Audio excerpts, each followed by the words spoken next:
Hello, everybody. Welcome to this WFA webinar, Bridging the Gap, Digital Marketing Essentials for Policy Teams. I'm Catherine at WFA, and today I'll be joined by two digital marketing experts, Dietmar Kruse and Tim Hussain from Ebiquity. They will introduce themselves in a bit more detail later on. So just to introduce WFA for anyone on the call who isn't already familiar with us, at WFA we bring together over 100 different global brands to enable more effective, efficient and sustainable marketing.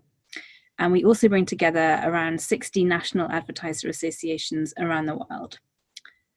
Our purpose is really to enable better marketing, and we do this in three ways. Firstly, we enable members to connect and share best practice and explore solutions to common challenges, whether that be marketing efficiency or, for example, responses to policy issues related to advertising. Secondly, we also help our members by providing strategic advice and intelligence on major issues affecting advertisers. For example, our global policy newsletters, which go out on a regular basis. And if you're not subscribed to those, you can reach out to me after the webinar and we'll be sure to add you. Finally, we work with our members to understand, manage and respond to major industry issues, whether that be data privacy, brand safety, or advertising to kids, for example. At WFA, our DNA is really all about bringing together policy and marketing to drive a more sustainable future for the advertising industry. So as many of you on the call know, we have two pillars at WFA. So one is focused on bringing together policy experts like yourselves, and another one is all about bringing together marketers. So at WFA, we believe that we're kind of uniquely positioned to manage that cross-section between policy and marketing. And that's actually what today's webinar is all about. Because actually a few months ago, we did a really unique survey which asked questions to both policy and marketing leads from across WFA membership. And we wanted to find out a bit more about how the two sides of the business work together and identify some of the major gaps and challenges. As you might expect, respondents on both policy and marketing sides told us that they wanted to see more interaction between policy and marketing, because today there is too little interaction between the teams. We tried to dig a bit deeper to try and find out which areas people thought there could be more collaboration on. So when we asked marketers this question, the top areas where they said they wanted more policy input were, as you can see here, sort of traditional areas such as corporate reputation and responsible marketing, but also newer emerging areas. So in particular, data collection and privacy at 75% and brand safety at 69%. And we thought this was really interesting because we felt, well, this is clearly an opportunity to drive closer collaboration and make the policy agenda relevant to marketers. But what's really interesting is when we ask policy people the same question, you can see here the policy responses are in grey, they more or less agreed with marketers on the prioritization of most issues, but where you see a gap is actually on data collection and privacy and brand safety. These are two areas where they didn't actually rate them as top areas where the two teams could work together. So why not? We don't know, there's a bit of a disconnect here. Marketers are saying they want more input from policy on these issues, but policy teams don't seem to think that they are the most important areas for future collaboration. And this is despite the fact that digital advertising is fast becoming one of the hottest policy issues we're seeing today. So for example, as you can see on this slide, for example, the biggest GDPR fine so far, about 50 million euros, was actually handed out to Google for the way they collect data for personalized advertising specifically. Also, the UK Data Protection Authority, the ICO, just last week came out with a report on online advertising, which claimed that the profiling and sharing of personal data within the online advertising ecosystem, quote, feels disproportionate, intrusive and unfair, particularly when people are often unaware it is happening. And also, of course, as many of you might know, right now in Brussels, policymakers are working on a revision of the e-privacy regulation, which could have major implications for how marketers collect data for advertising purposes online. And finally, we've seen repeated incidents of brands being called out for their ads appearing next to harmful online content, including terrorism, extremism, child abuse, and bullying. And what this means is that policymakers are looking more and more at how to get kind of under the bonnet of online advertising and find out more in order to form future policy development in this space. And this means that they're looking to the advertising industry to answer questions, many of which get into a level of detail which most policy teams usually wouldn't have to deal with. So on this slide, you can see an example from a new government body in the UK Centre for Data Ethics and Innovation, which has launched an investigation into online advertising and is doing a public consultation. But as you can see from this slide, the kind of questions that they're asking go way beyond the remit of your average public affairs manager and veer more into the world of a media manager or a digital marketer. So this raises a big challenge for policy teams, because in this new world where digital advertising is drawing the attention of policymakers around the world, policy need to be able to, first of all, equip themselves with a basic understanding of digital marketing. Then they need to be able to translate the complexities of digital marketing into something that policymakers can understand.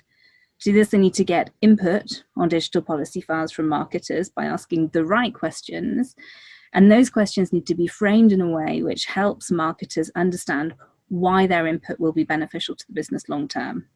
And this is all to do with sort of establishing a dialogue with marketing colleagues on areas of mutual interest. And all of this on top of the usual public affairs work that we all have to do.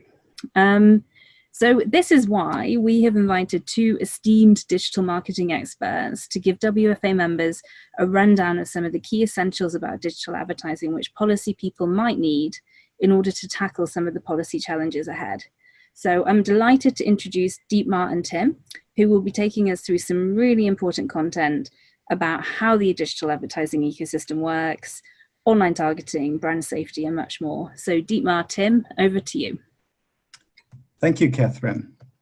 My name is Dietmar Kruse. I'm leading the media performance practice at Ebiquity, and I'll do the first part of the session which is following on the digital ecosystem and the issues. My background is a marketer. I've worked at Procter & Gamble for 7 years, and for the last 20 years I've been in media consulting with Accenture and now with Ebiquity. Tim?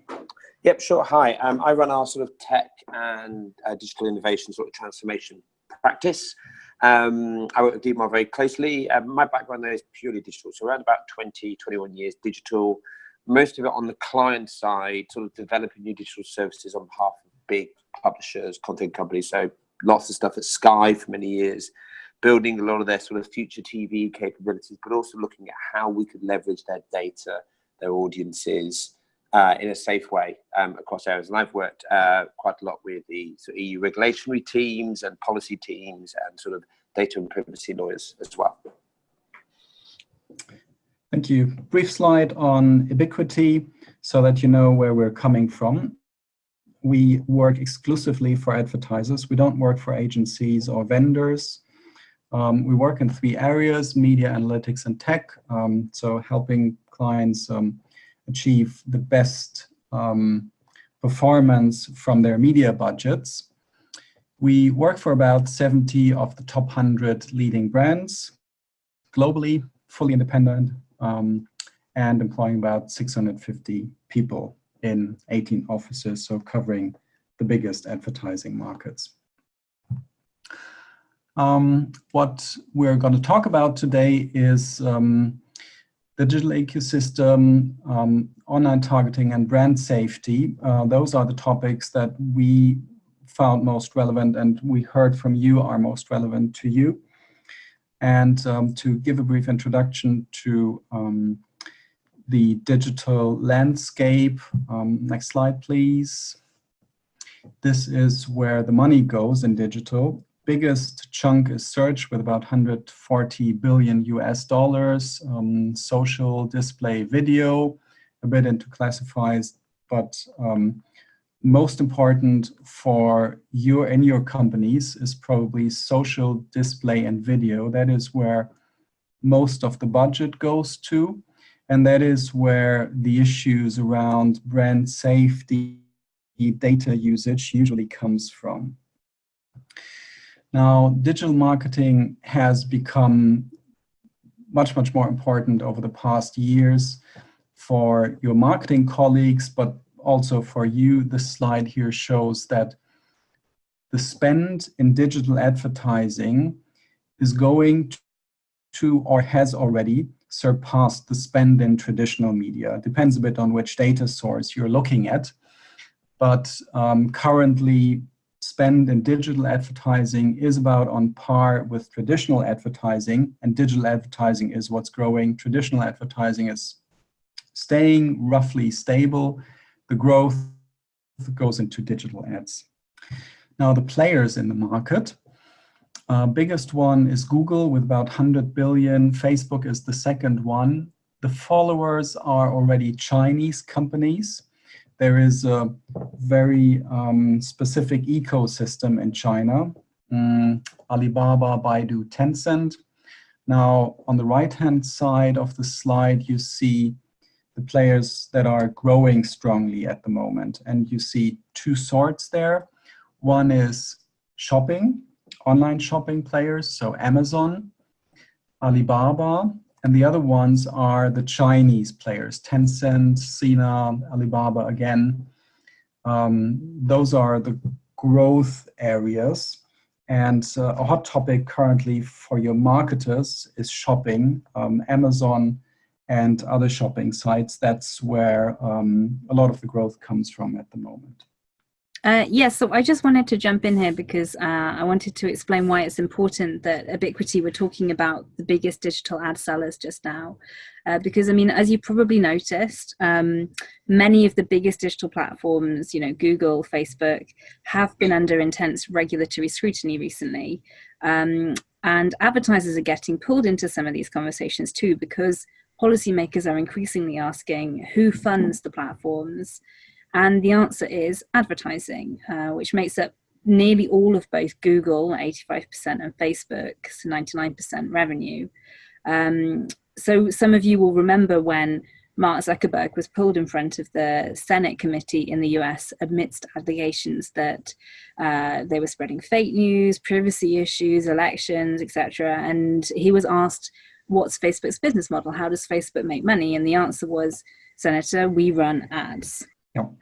So we're going to look a bit at the advertising ecosystem in digital, which has become extremely complex over the past 20 years.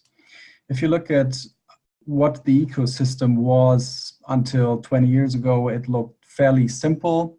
It was this: an advertiser placed money with a media agency bought advertising space from a publisher, fairly easy. That has changed dramatically with digital to this picture here.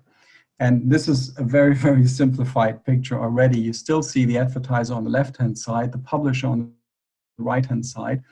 But then you see loads of intermediaries that buy and sell media, that aggregate media, and add data to the media buying, add technology to the media buying. They all add cost, value, and it is a challenge for an advertiser to decide which parties to use. In this case here, and that is a usual way how advertising flows through the digital ecosystem, the advertiser buys from a media agency, an agency's own trading desk. That's a company which is owned by media agencies. This agency trading desk buys inventory through a DSP, a demand-side platform. That process is enriched by data management platform. We'll come back to that later. That is data which helps identify and target the right audience. The DSP buys from an SSP, a supply-side platform, which gets inventory from either publisher or ad exchanges, and there can be multiple ad exchanges in between that. Now, I said this picture is grossly simplified, a bit closer to reality is the next slide. And there you see almost the same slide with the major companies that are active in this space at the moment. As you see, it's not possible to sort through this anymore. There's such a wealth of choices for advertisers, and they all add some value, but also add some cost. So that is the challenge that your marketer colleagues face. Catherine, over to you. Yeah, I just wanted to add a couple of words on why does this complexity matter from a policy perspective?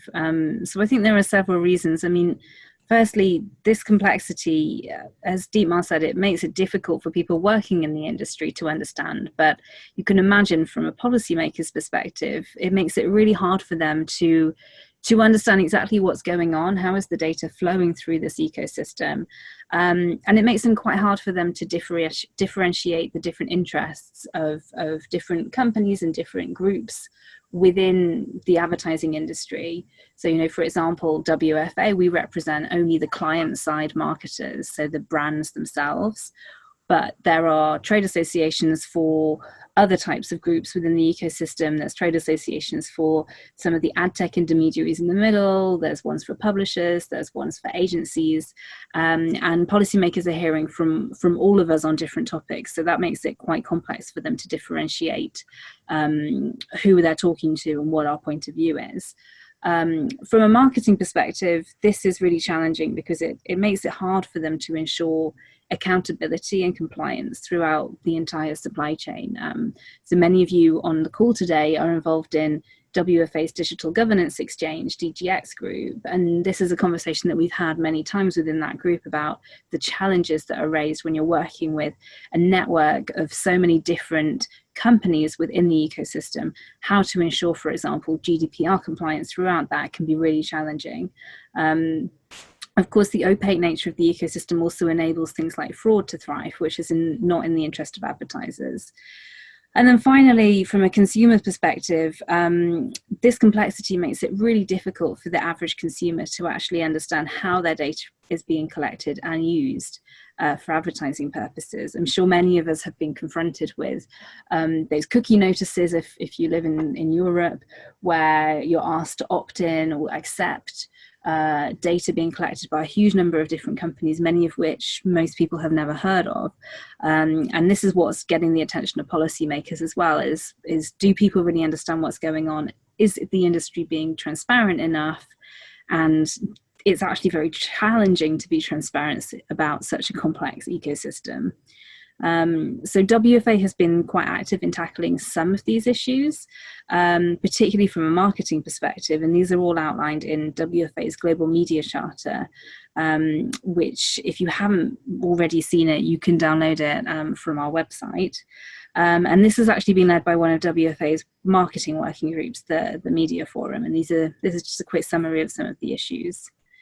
Now I'm going to hand back over to Ebiquity. Okay, so hi, it's Tim again from the tech practice. So Dietmar has given a really sort of overview of the sort of wider industry that we sit in. And obviously, Catherine has given some really good context, both of the WFA and the more the policy reasons around it. I'm going to try and put this in context of what's actually happening at an operational level and some considerations around it, but really try to keep it focused on why this is relevant from a policy point of view. And the reason I just want to sort of give it a very high level before we even get into any of the detail really about it is, there's a change in the way that people are buying audiences, as we'll go through in a moment on this slide. But the first thing I want to sort of sit there and say is I've worked for many, many years in the operational side of actually having to deliver this, and many years at Sky of having to work both with our policy teams and also with our compliance and data teams and data legal teams. And what I would say is, in the area that we're going into now, there's lots of people who work day to day very, very closely to the operational front of how this works. And I have seen in the industry, the closer you work to where your job is dependent on actually delivering the campaigns, sometimes the harder it is to step back and look at it in the round and have an agnostic view into the industry. And I think that is really, really great and important why everybody on this call here today is on it, because I do think expertise that comes from the policy and sort of governance sides of organizations is another good piece that does need to be looked at in the industry. But why has it changed? Well, the fundamental change that's happened in the industry over the last 10 years as we move from traditional media, meaning TV, press, and radio, to outdoor, into digital, is that historically we used to target audiences based on the content that they were on. So you'd buy the FT for high net worth individuals, business people. You buy, say, women gossip magazines if you're trying to get a broad message out there, and that type of area. Or, youth magazines like gaming magazines and sport magazines to reach the youth audiences. But the online industry allows us to reach those audiences on an individual basis wherever they go. So no longer do you have to think that we have a business person or we have a sports fan. You can now have a sports fan who works in business, who likes to buy high-end clothes, and you can put all that together. So that's really quite amazing in terms of what it's done. And that is a fundamental shift to how we track and watch consumers. If you want to jump on, Catherine. Great. Okay. So the first thing I want to say about this slide is don't panic and stay calm. There's a lot of words on here, and we'll go into a lot of it. But really what I wanted to try and help everyone on the call to understand is, how does the operational people, whether in your marketing teams, but more likely the people who are working in the media agencies and some of the external partners that you'll be working with? Because one of the big things that happen, certainly in the media area, is a lot of your capabilities in the marketing area will be put onto your external media agencies or external media partners. And that means a lot of decisions being made quite often may not be made in your internal organization. And as we have seen across many organizations, often the expertise sits stronger outside of business than it does inside, but that has been changing quite a lot over the last 2-3 years. So when a media planner or a marketing person thinks about what they're trying to do in the activity and how they're targeting people, they'll be thinking about generally 4 key areas of how they're using data. So the first key area really is the right person. What is the type of right person that we should be delivering our messages to? Age, gender, income, lots of factors around that we're thinking about, and there's plenty of places we can get around data. So that's top left. Top right is the right time. When should we be delivering this advertisement to that individual? What's the best time? There might be reasons from what's the most effective time from a marketing position, but then there might also be reasons about what's the best time in terms of legal restrictions, alcohol restrictions, age consent restrictions. Then bottom left is the right place. With the explosion of mobile advertising about 10, 12 years ago, we really have in digital now a much more granular ability to target people both in the right different places, but also at different states of mind. So you have somebody in a shopping high street versus somebody, say, in the City of London complex. And then finally, the right message.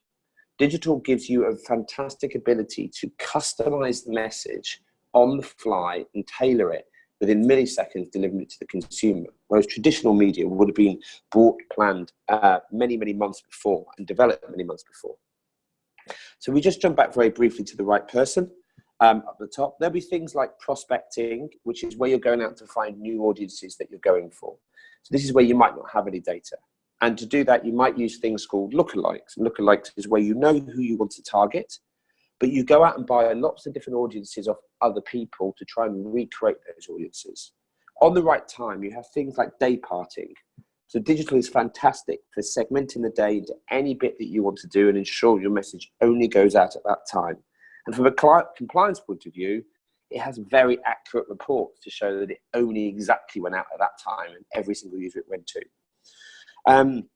On the right place, you've got device targeting. So maybe you're targeting mobiles differently to iPads, different to computers.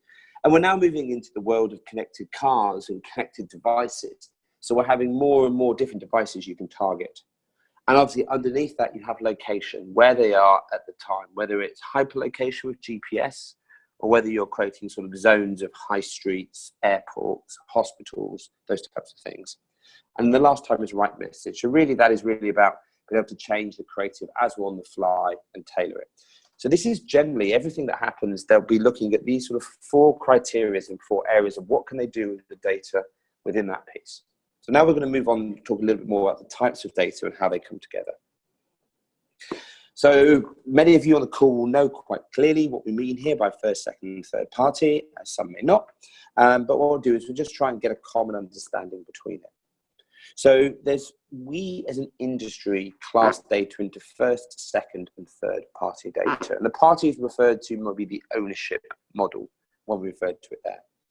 We'll start with third party data. The reason we'll start with that is the most common. It is likely to be where your marketing teams are spending the most money of. And it's the area that's been around the longest. So third party data is data that an organization, not yourselves, would have gone out and brought of multiple different companies. They will have packaged that up together and they will be selling that to you or your agency on your behalf to buy. It is generally not very transparent data. So it's very, very hard to know what data was used, where did it come from. It's very, very hard to actually do an audit to check its security, check the consent mechanisms. There was a lot of trust in that part of the data piece, or just contractual protections. But it does have a lot of scale to it. So it helps you reach lots of people effectively because somebody else has gone out and done the hard work of packaging it all up. Then we jump to the far left of first party data. This is the data that is your data that you will own. This can come from your websites, it can come from CRM systems, it could come from email, it could come from sales. This data is arguably your most valuable. It will be your most accurate because you have the ability to validate where it comes from. And it will also be the area where we have the most security over consent and compliance because you are the ones who are in charge of taking that consent and compliance. Now, second-party data sort of sits in between that. What second-party data is where you're buying data off somebody else, but they actually own that data and are generally in charge of the consent mechanism for it. So if you're an automotive advertiser, you may be buying that off an automotive car magazine website. And therefore, from that point of view, they may have lots of people who are looking at their car reviews, searching for cars, and they have decided that other than also then selling you the media that you can buy, the placements you can buy on the websites, they can sell you the audiences. And so that's really the key areas into it. The big thing between them though is that first party, very accurate and owned, but not much scale. Third party, less accurate, harder to verify, but lots of scale. And second party data has the blend of the both in between. Yeah. So, I mean, this slide is just to really explain that when we're talking with policymakers, we hear a lot about cookies. I think this is partly because there are some specific pieces of regulation, particularly, for example, in Europe, around cookies. But it does seem to be something that's really captured the attention of policymakers, so it comes up quite often. And, you know, in terms of policy jargon, the way that cookies are described in the e-privacy regulation, which is the EU piece of legislation which regulates how cookies and other trackers can be placed on people's devices, is the use of processing and storage capabilities of terminal equipment and the collection of information from end users as terminal equipment. I mean, it's not very easy to understand from that exactly what we're talking about, and this is part of the issue that we have when we're talking to policymakers about what's really going on behind the scenes when we talk about digital marketing. If you ask a marketer, this description in the middle is a bit easier to understand, but it's a lot more technical.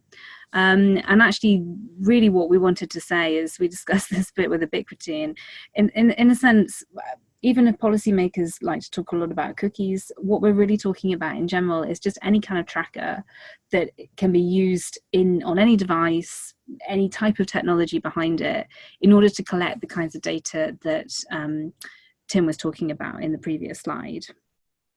So exactly as Catherine's just said then, you know, it really fundamentally comes down to the tracking. And it's the tracking that takes it from being let's call it a marketing major concern to a wider business concern. And if we also think that underlying this, you know, GDPR, one of the fundamental changes under GDPR was one that it changed the environment was you cannot really get rid of your responsibility now for ensuring that the data you're using or how you're tracking users is your response. So you can't go and license another company and say, well, they did that, but it wasn't us, even though they were doing it on our behalf. So GDPR removes that. So you have a responsibility to ensure anybody who is taking your data or using data on your behalf, adheres to it. The other thing is the fine structure that sits behind it, as most of you will know. Obviously, previously in the UK, under the Information Commission officers, they had a maximum fine available of £500,000, which, when you think about the revenues and stuff that people like Google and Facebook make in the market, that's a drop in the ocean. But with the new fines being 4% of global revenue turnover of that company, the risk position is a lot greater. And I think what we've seen here quite a lot is that there is still, I think, not that wider consideration within the marketing community on the operational day-to-day level of what that actually means in practice, which is where policy and general, legal and governance come in a lot more into it. But essentially what's happening on the website is, as you'll see here on the top right, there's a little thing that says Ghostery. And if you don't have it, it's a free download certainly in Chrome.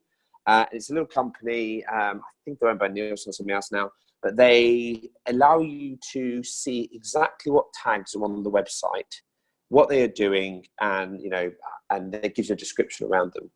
And for example, on this website, you can see it's come up with a whole bunch of different tags and areas. So each of these little companies that's listed is a cookie, is a tracker that is being on there. And the company knows who they are, and you can go and see exactly who's on the websites. And what we find in the work that I certainly myself and my team do quite a lot is that a lot of times, because of big organizations, the disjoint between who's running the websites, who's running your marketing, who's your agency team, you might change a media agency team, you might have different partners coming in. Quite often you can have many of these trackers on your website, some that were put on a few years ago and may not have been used quite a lot. But essentially what's happening here is when you go and you click your consent, the consent mechanism should be informing everybody in terms of that the user allows them to do this. Now, in most places, this will be absolutely fine, but it's always advisable to just go and have a check to see what you're doing. And it is really, as we all know, the work that we do and so the work that marketing teams do is this area of governance is generally not very high on the processes and operational approaches of day-to-day teams, because their job is to try and get sales and deliver out the campaigns. So taking all that together, so we've got the 4 ways of targeting. We've got what is a cookie and how do they work? Where does the data come from, first, second, or third party, and what's happening on the website? Essentially, it comes back to quite a simple sort of approach like this. This is really how a media planner, a data person in an agency will be thinking about building audiences on your behalf. So they'll be looking at who they want to go after and looking at the different selections of data that can come together. And they will be putting those into sort of wide audience segments. So for example, here, if an advertiser wanted to target or exclude specific audiences, such as, let's say, UK teens who are on the move, if we look at sort of just example 1, it just sort of says, the approach 1 really is the types of things they will be doing is generally in a more advanced company, you'll be saying, what first party data do we have first on the user? What do we have that we know about who we want to go and target? Because they're arguably your most valuable people, but that will be small. So that will be your first party data segment. Then what they'll be going to do is taking that audience and going to talk to different companies to build lookalikes or modeled audiences. So people who demonstrate the same traits and similarities of your known audiences, but you build that audience by working with second and third party data. And that would be your model audiences. Then they'll be going out and potentially buying age data, age inferred data.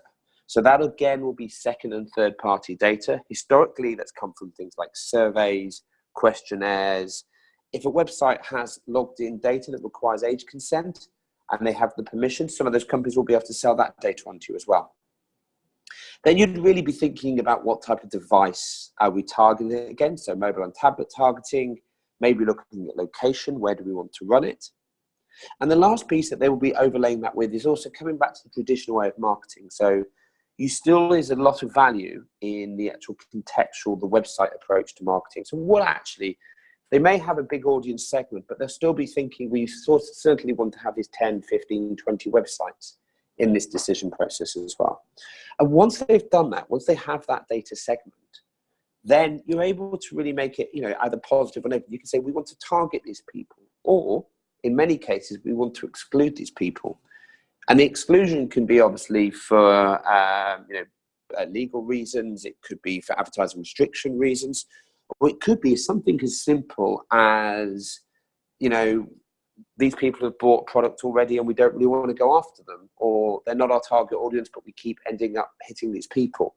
So it can be an efficiency error. But that technology to target them is so simple, and basically is sort of the most fundamental layer of how the audience targeting work. The teams just literally go into an interface, click, exclude or include, and that's how you flip it between the two. Thanks, Tim.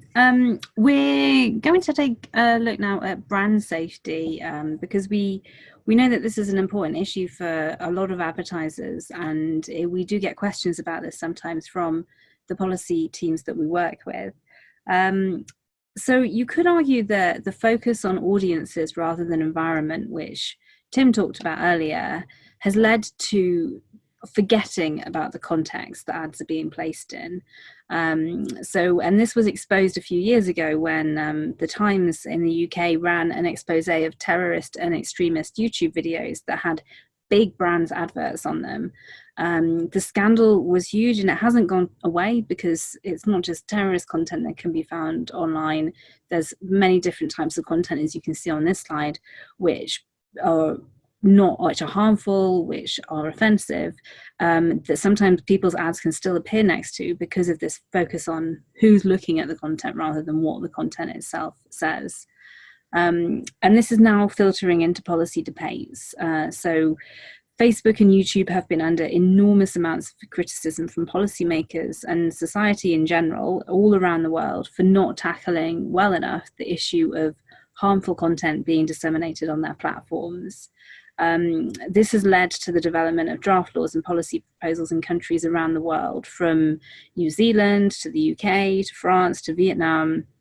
This trend is likely to continue at EU level, and policymakers will still be asking that question: who funds these platforms which disseminate the harmful content? And the answer will still be advertisers. How do advertisers avoid bad content? So the one thing to say here is there's stuff you do before and there's stuff you do afterwards. Obviously, afterwards isn't going to prevent it, but afterwards is historically the way that people have approached it, but is also a vital part into it. You've got to set the systems up and then check how you're working. The other two things I'd like to say between it is the process and the technology is really, really important. Technology can only go so far, and technology is actually maybe oversold quite a lot as a solution to a lot of problems. Certainly that is a challenge in digital. We like to sell technology rather than approaches. But the processes, the systems and stuff you can put in place is really, really important. And I'll talk very briefly about a couple of those in a moment, but I'll just come to the categories of it.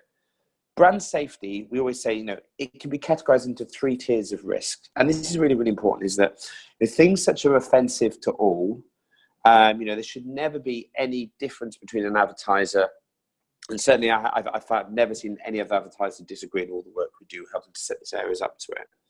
So child pornography, hate speech, illegal activities, radicalized content. However, what I would say, even in that first one, something like radicalized content, in something that's coming out of, let's say, more Asian markets, so there versus something that's coming out of America, they will have very different views on what radicalized content can actually mean. So even some of that can be contextualized into it. Contextually inappropriate to a consumer or advertiser is a really interesting one as well, because that really is about you as an advertiser and where it is wrong into it. And then personal beliefs, so gun ownership, Breitbart, that has a little bit of a crossover in the radicalized content into it. And quite often, I presume many people on this call will maybe have remits over multi-markets. That's where you do have to become a lot more aware and sensitive to maybe local needs and then the global policy as it comes in. But really just looking at, so the pre-activity bit is on a technical level, a lot of the companies that do the tracking and detecting of brand safety issues, once they've done that post-detection for you or other advertisers, they're quite often able to give targeting segments that predict whether this is going to be a risk or not. Or they can scan the page for content before they deliver your ad to it. That's the type of technology. The type of processes would be creating white and black lists, which I think we're going to go and talk about it in a second. And then the post activity is updating a lot of these lists. Okay, so just as a couple of examples there, offensive to all, jihadist content, beheadings, things in that area. Nobody wants to be across that type of content. But the contextually inappropriate one there is, things, an example here about sort of food poisoning and an ad appearing. And I just want to say that ad on the right is where the great hyper targeting of digital can get it wrong.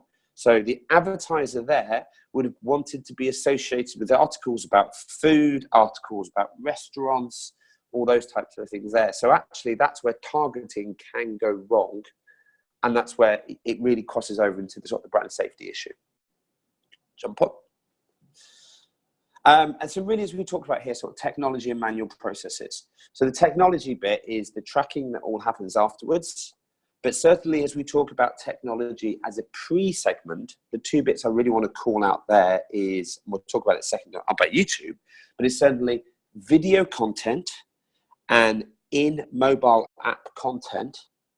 Due to how they work technically, the pre-tracking technology and pre-prevention technology is not very good. That doesn't mean it's poor. It just means it is such a complicated decision to work out whether a video is children playing in a swimming pool, which is fun, or children playing in a swimming pool, but there's something inappropriate going on in the situation. And the AI algorithms are unable to get into that area. So really, that's where things like the manual processes come into it.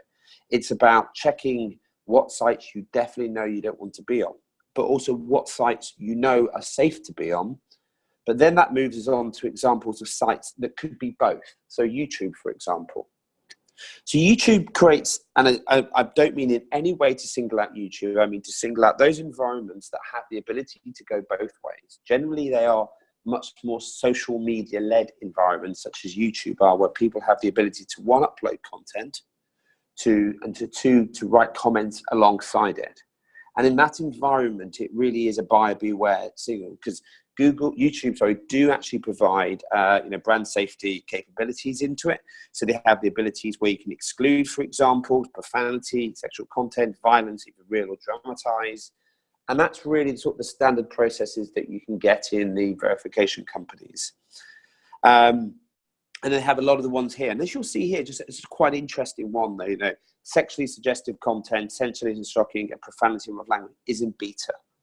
And this comes back to the point that video content is really, really hard for them to be able to sort of, detect exactly. And then also the comments that sit at the bottom of that content, they can always be uploaded. The only way Google would be able to 100% protect against brand safety issues is to manually check every single video and manually approve every single comment that comes on. And obviously, if they did that, they would not be able to actually put advertising a lot of their content that they put out there. Thanks, Catherine. And this is, again, keyword-specific keywords. So all of this targeting really here is the same way you can work with the independent ad verification companies, but this is sort of Google's own internal approach. And you'll have a lot of this sitting within people like Facebook, and a lot of the platforms are there. But exactly as it says is, it really, you have to accept that there will always be the opportunity of something happening bad on these types of sites, as opposed to putting your ad on Sky or putting your ad on ITV or big TV broadcasters, where they own and check every single piece of content goes out, but they don't have the scale. Great, over to you. Thank you so much, Dietmar and Tim. That was really helpful. Now, I'm keen that we leave plenty of time for questions, but I just want to quickly talk about a couple of next steps. So remember at the beginning, we saw that these two digital advertising issues were areas where marketers are actively seeking more input from policy people, but we saw there was a gap there. So now hopefully some of the things that we've covered in the webinar today have helped demonstrate a few ways in which the two agendas can align more. So 3 steps to take today. Find a digital marketing buddy who you can meet for coffee with on a regular basis. Explore the idea of shadowing a marketer for a day. This would be a really good way of getting a bit more in-depth understanding of how some of the things we've talked about today work. And set yourself a challenge to use one thing you've learned today in your policy work over the next week, and share your experience with the WFA community at our next policy action group meeting, which will be on the 17th of September. So now I'd like to move over to questions. I know many of you might have questions that you'd like to ask Tim and Dietmar while they are here. Let's kick off. I can see that somebody has already asked this question and Tim's written a quick response, but maybe Tim, you can give a little bit more detail. So the question is, where does age data come from? Is there something that is inferred based on someone's online activity, or is it specifically collected, for example, when someone enters their birthday into a website? So it can come from a variety of sources, and both of those in exactly what you said. And this is where it sort of becomes challenging.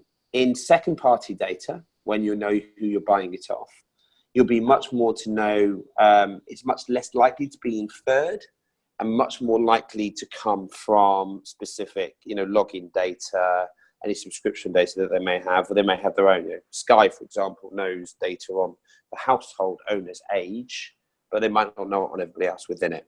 So there it's generally much more sort of, but even in that area when people have given their age, as I said in sort of the response here is, there's less of a concern around, there's still a concern around the verification of that age, because anybody can sign up to Facebook and anybody can say what age they are. They can be an under 13 and they could still say that they're older to come on and do those types of things. As we saw recently in Australia, Facebook for one age group had more of that age group on their systems than there were actually in that country. So you still have to be mindful there. In the third party data, this is where it's a lot more opaque about where that age is actually coming from. It may be inferred, those types of things. And the other area you get in second party data is obviously survey data, panel data. It may be things from people like Nielsen or ComScore who actually are asking people their age. But the point to check with all of this is it is in nearly all cases, even if they give it, very hard to verify if that is their actual age, because most people at most systems logging onto most areas never have to perform, like they do, I know they do in Germany to some degree, an actual verified age check system. Okay, thanks, Tim. Another question that we've got here. What would be the impact on digital advertising if you removed all consumer data from the equation? I can take that. Okay, so what would be the impact on digital advertising? Okay, so I suppose we'd have to define what we mean by consumer data. It would go back to the way that online advertising was traded before 2010, pretty much mostly, where it was contextually bought data. It can still operate. I think I've worked in it for many years, and I know that some of my peers in the industry who are CEOs of big tech companies maybe not fully agree with me. They may have certain biases, but it could still happen. But you would go back to buying media in the same way you buy TV and other media. You might lose, you'd lose some of your scale. The bit I would say is when we talk about that consumer data, because there's so many different points of data. So for example, if somebody comes and visits your website, even if you don't know who they are, the ability to go back and deliver them a follow-up ad, as we've all seen, is quite a good commercial opportunity. But I personally don't think the advertising industry would fall apart. It would be put back a bit. But we are facing this challenge almost anyway, to some degree, with the death of the cookie, in the sense of third-party cookies are starting to be banned by lots of browsers. And there is a big challenge around data and DMPs about what comes next. So it may happen without any need for government enforcement, just by what the browser companies are doing. Thanks, Tim. Another question. When bought by third parties, is second and third party data anonymized or de-identified? I keep jumping over. So when bought by third parties, so the example, if I interpret that right, let's call you as an advertiser, you buy second or third party data, is that anonymized? The devil's in the detail. So I would say, to answer that, what do we mean by anonymized? In theory, the data which they are collecting in the first place should never be PII identifiable back to the consumer. So it should always happen at that level. Certainly when it's passed over to you, if it has been a point that they've collected PII data, so personally identifiable information, name, address, religious preferences, those types of things, but they have given their permission for it to be sold on to you, then yes, it should always be completely anonymized.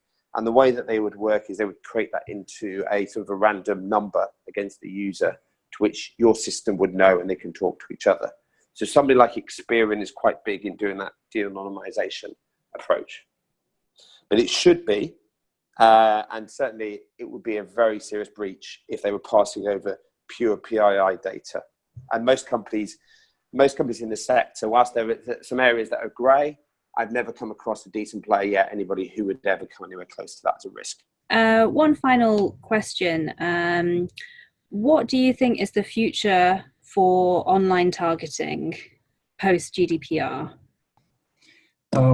It's an interesting question, also the one that we had before, because when GDPR came in, there was a belief that it will harm third-party data providers especially, and help the companies which it was supposed to